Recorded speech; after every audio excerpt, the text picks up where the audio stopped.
বিএনপির এক নেতার ইন্ধনে ইশরাকের আন্দোলন হয়েছে। উনি হয়তো ভুলে গেছেন ওনার জন্মের আগে বিএনপির জন্ম হয়েছে। এই একটি বাক্য উচ্চারণের মধ্য দিয়ে নাগরিক থেকে পশুর মর্যাদায় নিয়ে যাওয়া হয়েছে। সম্প্রতি স্থানীয় সরকার উপদেষ্টা আসিফ মাহমুদের একটি সাক্ষাৎকার একটি বেসরকারি টিভি চ্যানেলে বহুল প্রচারিত হয়েছে এবং সেখানে বেশ কয়েকটি কথা বলা হয়েছে। সেই বিষয়ে আমি কিছু তার প্রতি উত্তর দিতে চাই। একটি বেসরকারি চ্যানেলে সাক্ষাৎকার দিয়ে স্থানীয় সরকার উপদেষ্টা আসিফ মাহমুদ অত্যন্ত আপত্তিকর কিছু কথা বলেছেন। আসিফ বলেছে, বিএনপির এক নেতার ইন্ধনে ইশরাকের আন্দোলন হয়েছে। এই বক্তব্যের মধ্য দিয়ে হাজার হাজার ঢাকার ভোটারদের চরম অপমান করা হয়েছে। ঝড় বৃষ্টি তীব্র রোদ উপেক্ষা করে দিনের পর দিন শারীরিক ও মানসিক পরিশ্রম করে আন্দোলন করা ঢাকার এই জনগোষ্ঠীকে এই একটি বাক্য উচ্চারণের মধ্য দিয়ে নাগরিক থেকে পশুর মর্যাদায় নিয়ে যাওয়া হয়েছে। এটার জন্য তাকে অবশ্যই নাগরিকদের কাছে ক্ষমা চাইতে হবে।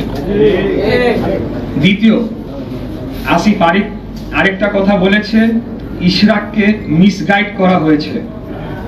এই বক্তব্যের মধ্য দিয়ে তিনি ঔদ্ধত্যপূর্ণ আচরণ করেছেন। তিনি অন্যদের চেয়ে নিজেকে শ্রেষ্ঠ এবং আমাকে ব্যক্তিগতভাবে চরমভাবে হেয় করেছেন। আমাদের ঢাকা নগরবাসীর স্বতঃস্ফূর্ত এই আন্দোলনকে এইভাবে অপমান করার বিরুদ্ধে তীব্র নিন্দা ও প্রতিবাদ জানাচ্ছি। ঢাকার অধিবাসীদের প্রতি চরম অবমাননা করে এই বক্তব্যের জন্য তাকে ক্ষমা চাওয়ার দাবি জানাচ্ছি। আসিফ আরো বলেন, আমাকে তার নির্বাচনী এলাকা কুমিল্লার একটি উপজেলার জনৈক বিএনপি নেতা, আমি নাম উল্লেখ করছি না, প্ররোচনা দিয়েছেন।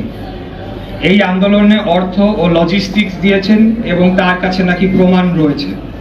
এই প্রমাণ তিনি জাতির সামনে তুলে ধরবেন, অন্যথায় তাকে প্রকাশ্যে ক্ষমা চাইতে হবে। এখানেই তিনি থেমে থাকেন নাই।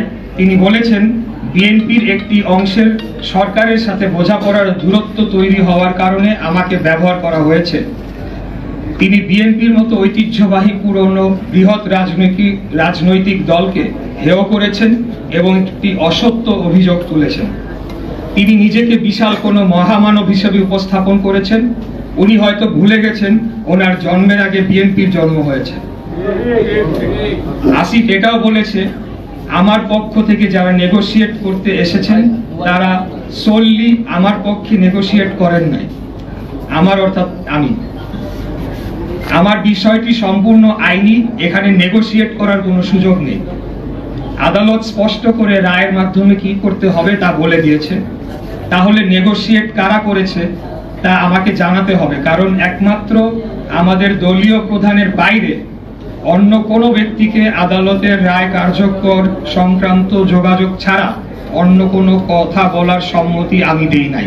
মনে করি এখানে ব্যক্তিগত কোনো আক্রোশ নেই, ব্যক্তিগত কোনো আক্রোশের সুযোগও নেই। এখানে বর্তমান উপদেষ্টা পরিষদ সর্বসম্মতিভাবে তারা সিদ্ধান্ত নিয়েছে, আদালতের রায় যাই হোক, আইন আদালত যাই বলুক, তারা ইশরাক হোসেনকে ঢাকা দক্ষিণ সিটি কর্পোরেশনের দায়িত্ব নিতে দিবেন।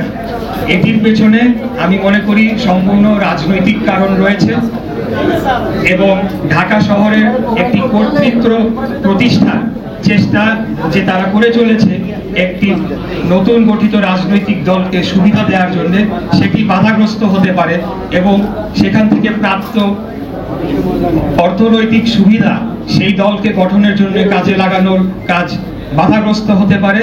এই সকল জিনিস বিবেচনায় তারা এই সিদ্ধান্তটি নিয়েছে। আইন শৃঙ্খলা রক্ষাকারী বাহিনী এই বিষয়ে একটি মামলা হবে। এই মামলার তদন্ত সাপেক্ষে তারাই চূড়ান্তভাবে বলতে পারবে, কারণ প্রমাণাদি ছাড়া আসলে কারোকে আমরা অভিযুক্ত করতে পারি না বা ব্লেম দিতে পারি না প্রমাণ ছাড়া। আমি কেবলমাত্র এটাই বলেছি যেটা বাস্তবে চিত্র এবং সত্য, সেটি হচ্ছে যার নেতৃত্বে এই হামলাটি হয়েছে সে এই উপদেষ্টার অত্যন্ত ঘনিষ্ঠ মানুষ ছিল, ঘনিষ্ঠভাবে কাজ করেছে, কিন্তু এই ব্যক্তি তো আরো অনেকেরই ঘনিষ্ঠভাবে কাজ করেছে। অতএব এটা আইন শৃঙ্খলা রক্ষাকারী বাহিনীকেই তদন্ত করে চূড়ান্ত সিদ্ধান্ত দিতে হবে।